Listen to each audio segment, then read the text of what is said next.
আপনাদের প্রশ্ন করতে চাই, ঈদুল ফিতরের ঈদ আপনারা আদায় করলেন, ঈদ কেমন কাটলো? জোরে বলেন আলহামদুলিল্লাহ। এই বছরে ঈদের যে আনন্দ হয়েছে, গত 16 বছরে এইরকম ঈদের আনন্দ হয়নি। ছেলে পেলে রাস্তায় নামে মিছিল করতেছে, আপা ছাড়া ঈদ মুবারক, কাউও ছাড়া ঈদ মুবারক। এ কথা কোন টাকা?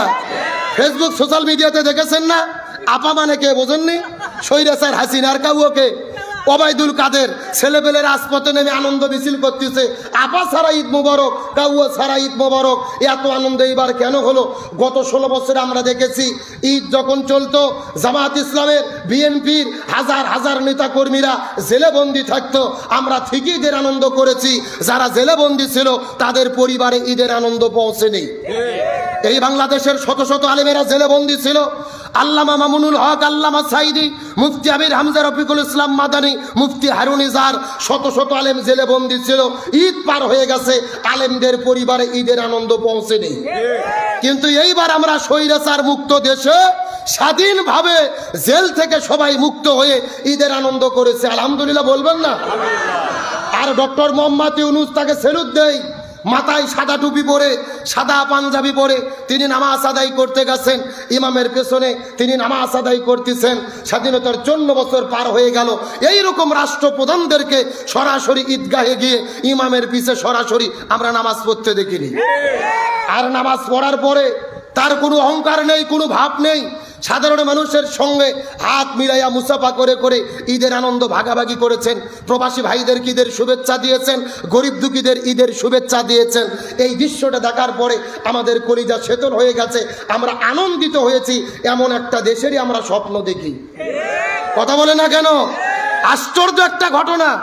ডক্টর মোহাম্মদ ইউনূস যখন পেছনে দাঁড়িয়েছেন, যিনি খতিব ছিলেন, নামাজের ইমাম আল্লামা আব্দুল মালিক হাফিজাহুল্লাহ, হঠাৎ করে ইউনূসের কাছে এসে বলতেছে, স্যার আপনি তো একা নামাজ পড়লে হবে না, আপনারা যে 200 নিরাপত্তা রক্ষী বাহিনী আছে, সাংবাদিক ভাইরা এসেছে, ওরাও তো মুসলমান, ওদেরকেও নামাজ পড়তে বলেন।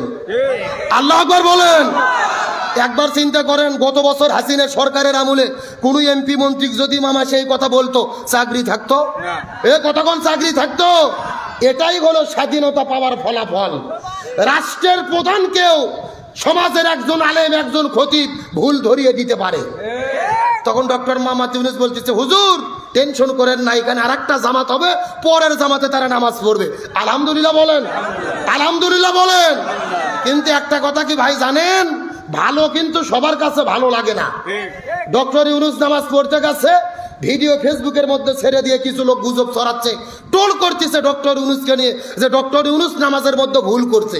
কি করছে?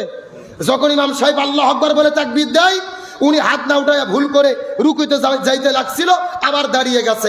এখন বলেন তো, মানুষ হিসেবে ভুল ত্রুটি হতে পারে কি পারে না? আরে ডক্টর ইউনূস তো দূরের কথা, অনেক বড় বড় খতিবরা, ইমামরা পর্যন্ত ঈদের নামাজে ভুল করে। তার কারণে আমরা জানি ঈদের নামাজ বছরে কয়বার? কথা কর না কে? এখন যেই নামাজ 2 বার হয় সারা বছর পরে, ভুল ত্রুটি তো হতেই পারে। আর আমরা তো মানুষ, আমাদের এই পৃথিবীতে থাকার কথা ছিল না, আমাদের থাকার জায়গা জান্নাত। জান্নাত থেকে কেন আসলাম? আমাদের পিঠে একটা ভুল করার কারণে। তার মানে বোঝা যাচ্ছে মানুষ মাত্রই ভুল করতেই পারে, ভুল হতেই পারে। এখন আপনি সেই ভিডিও বের করে টোল করবেন, হাসি ঠাট্টা তামাশা করবেন। মনে রাখেন, হাসি ঠাট্টা তামাশা করে লাভ নেই। আল্লাহ যাকে সম্মান দেয় তাকে কেউ নিচে নামাতে পারবে না। আর একটা উপদেষ্টা আসিফ মাহমুদ, তিনি ইমামের পিছনে দাঁড়িয়ে নামাজ পড়েছে। অনেকে বলতেছে উপদেষ্টা কোটায়, তিনি ইমামের পাশে দাঁড়িয়ে নামাজ আদায় করেছে। না জেনে, না বুঝে, সত্যটা না জেনে কথাবার্তা বলে। আসলে বিষয় হলো শরীয়তের ফায়সালা। বিশাল বড় জামাত, ইমাম নামাজ পড়াচ্ছে, ইমামের পেছনে যদি কেউ দাঁড়াতে চায়, কমপক্ষে 2 জন দাঁড়াতে হবে। জোরে বলেন কয়জন?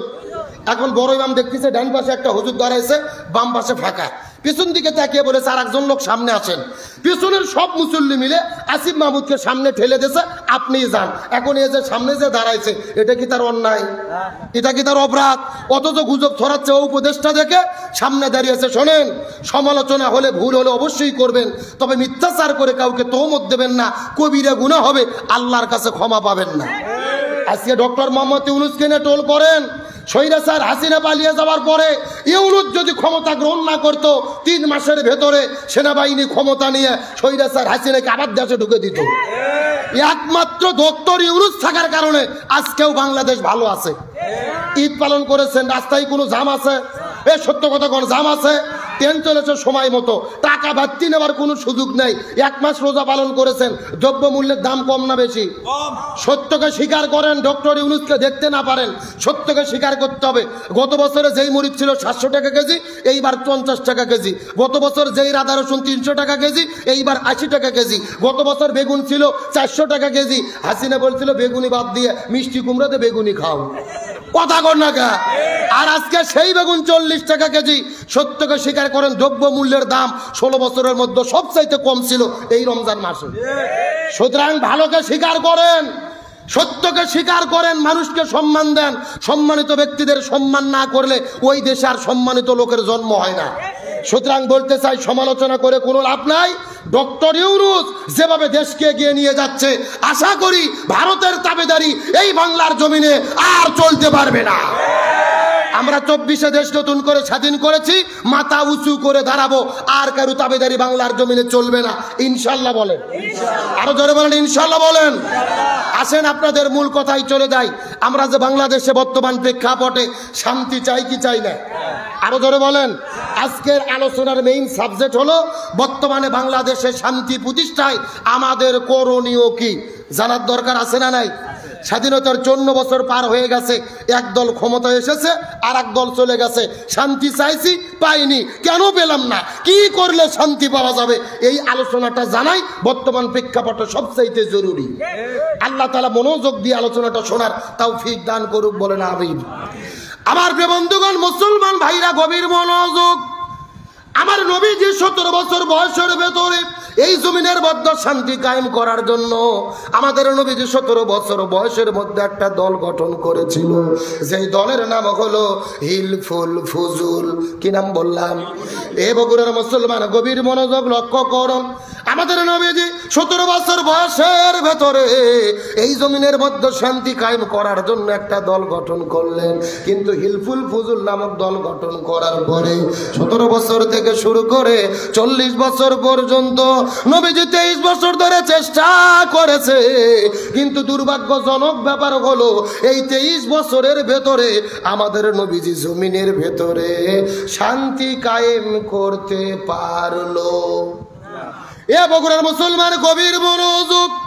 নবীজি 23 বছর ধরে চেষ্টা করেছে, কিন্তু জমিনের ভেতরে নবীজি শান্তি কায়েম করতে পারল না।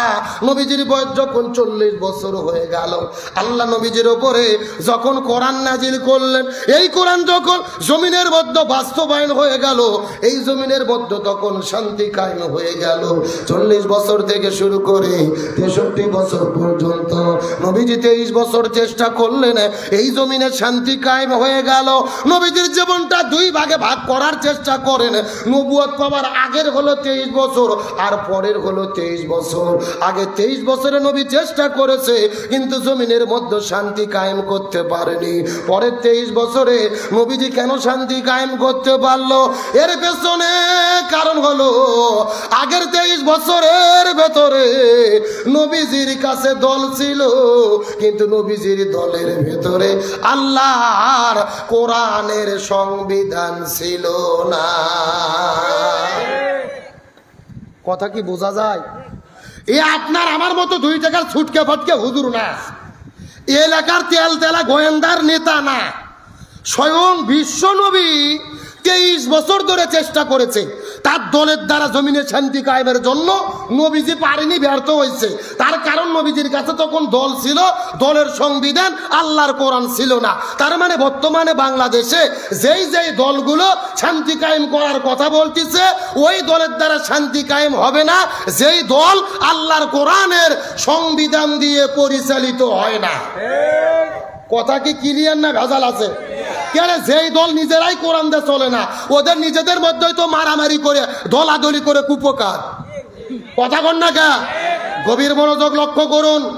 নবীজিকে নবী হিসেবে পৃথিবীতে আল্লাহ তাআলা কেন প্রেরণ করলেন? একই সূরার পবিত্র কোরআনের ভেতরে 3 জায়গার মধ্যে আল্লাহ তাআলা একই কথা বলেছেন। সূরা আত-তাওবার 33 নম্বর আয়াত, সূরা আল ফাতির 28 নম্বর আয়াত, সূরা সফের 9 নম্বর আয়াত। আল্লাহ তাআলা বলেন, ওয়াল্লাযী আরসালা রাসূলাহু বিল হুদা ওয়া দীনিল হাক্কি লিইযহিরাহু আলা দ্বীনি কুল্লিহি ওয়ালাউ কারিহাল মুশরিকুন।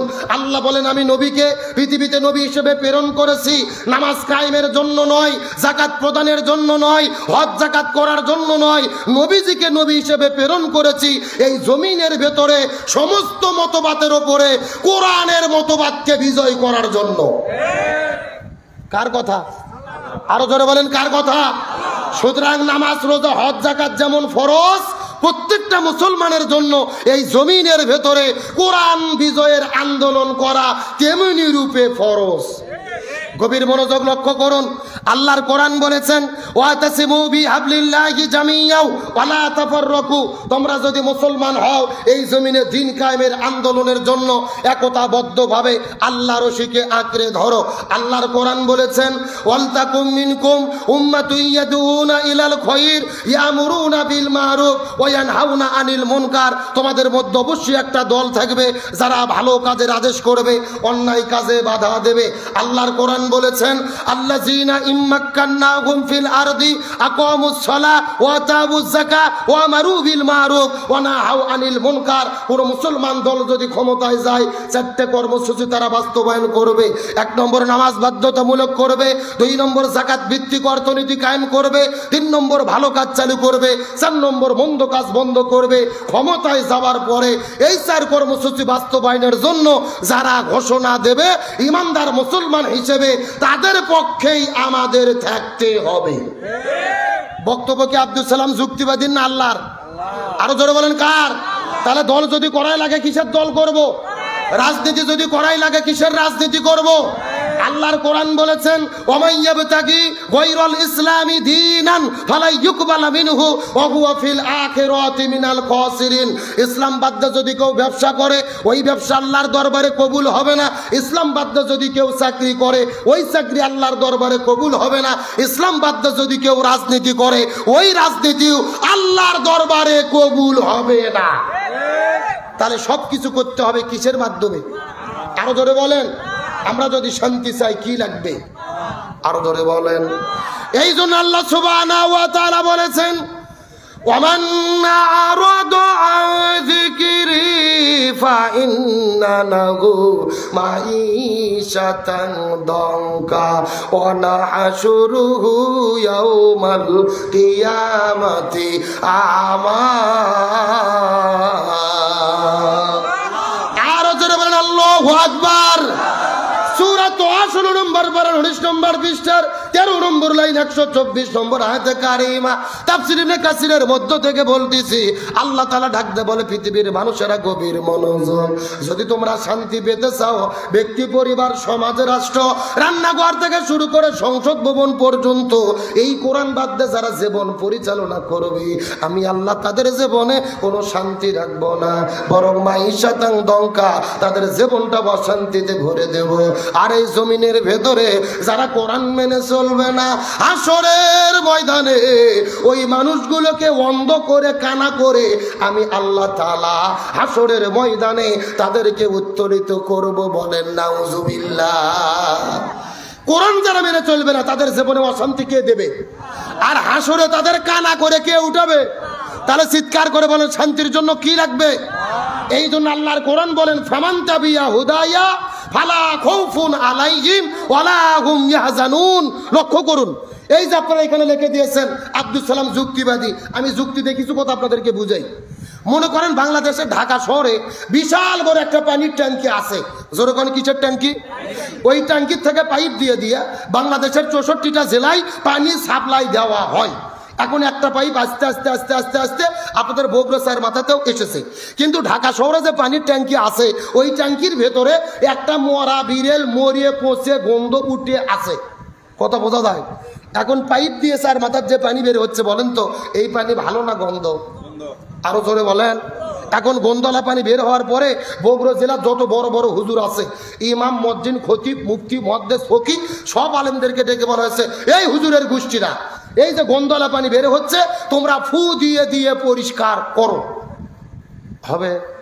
কতক্ষণ হবে? আচ্ছা, বগুড়া জেলার হুজুর তো দূরের কথা, কাবা শরীফের ইমামও যদি এসে পানি বিসমিল্লাহ করে ফু মারে, পানি পরিষ্কার হবে? হবে না। তাহলে বলেন তো, পানি পরিষ্কার করতে গেলে কি পরিষ্কার করা লাগবে? ও ও ও ও এই ঢাকা শহরের ট্যাঙ্কি পরিষ্কার করা লাগবে। এটা কি বুঝতে পেরেছেন? এবার আসল ওয়াজ শোনেন, আসল ওয়াজ। এই বাংলাদেশের শান্তি প্রতিষ্ঠার একটা ট্যাঙ্কি আছে, যার নাম হলো সংসদ ভবন। আরো ধরে বলেন। আর ওই সংসদের ভেতর থেকে বাবার আইন, দাদার আইন, চাচার আইন, খালুর আইন, ফুপার আইন, কালমার্সের আইন, লেনিনের আইন, পুতিনের আইন, সক্রেটিসের আইন, প্লেটোর আইন, ধর্মনিরপেক্ষতাবাদ, জাতীয়তাবাদ, সোশ্যালিজম, ক্যাপিটালিজম, ভারতের আইন, ব্রিটিশের আইন, মানব রচিত তন্ত্র মন্ত্রকে জুতো এবং ঝাঁটাপিটা করে যতদিন পর্যন্ত কোরআন সংসদের মধ্যে ঢুকাইয়া কোরআন দিয়ে বাংলাদেশ পরিচালিত না হবে, ততদিন পর্যন্ত এই জমিনের ভেতরে শান্তি আসতে পারে না, পারে না, পারে না।